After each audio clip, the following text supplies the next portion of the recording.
दुआचं दार फक्त एकाच ठिकाणी उघडतं. सुरुवात त्या एकमेव निर्मात्याच्या नावाने. आदाब.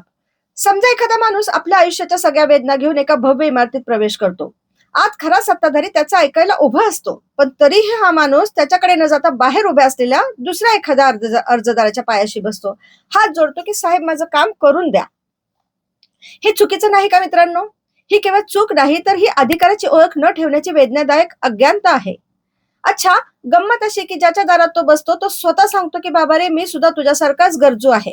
माझ्या हातात काहीच नाही, खरा मालक तर आत आहे. तरीही हा माणूस हट्टाने त्याच्याच पायाशी बसून राहतो. आता तर ही चूक म्हणण्यापेक्षा मूर्खता वाटते.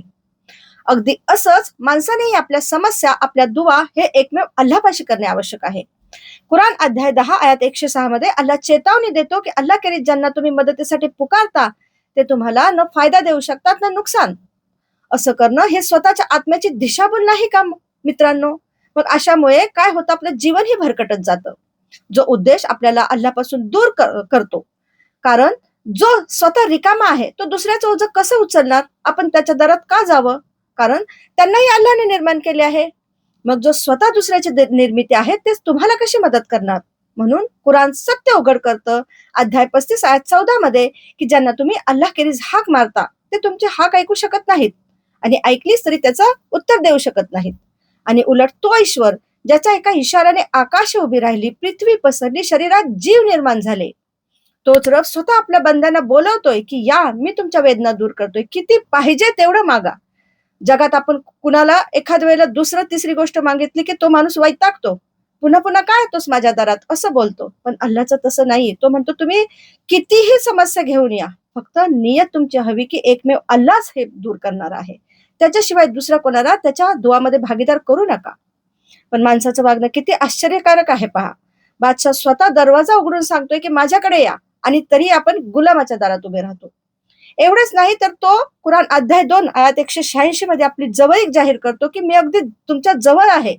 पुकारणाऱ्यांची दुआ मी स्वीकारतो. म्हणजेच तुमचं दुःख ऐकण्यासाठी त्याला कोणत्याही ओळखीची, वेळेची आणि माध्यमाची गरज नाही. विचार करा, ज्याच्या हातात आपला श्वास आहे त्याने थांब म्हणलं की तो श्वास संपला, जीवन संपलं, मृत्यूचा प्रवास सुरू. ज्याच्या इच्छेशिवाय पानही हलत नाही, एक बी पण जमिनीतून उगण्याआधी त्याला विचारतो की मी उगू की नाही. त्याच्याशिवाय कोण आहे जो आपली संकटे दूर करू शकतो? मग आपलं दुसऱ्याकडे झुकणं, त्याच्या दारात रडणं हे आपल्या इमान आणि विश्वासाला जखम पोहोचवणं नाही का? मागा त्याच्याचकडे. दुआ ही केवळ शब्दांची यादी नाही, तर ती मोडलेल्या हृदयाची हाक आहे. आणि मोडलेली हृदय जोडणारा एकच आहे, ज्याने त्या हृदयास निर्मिले.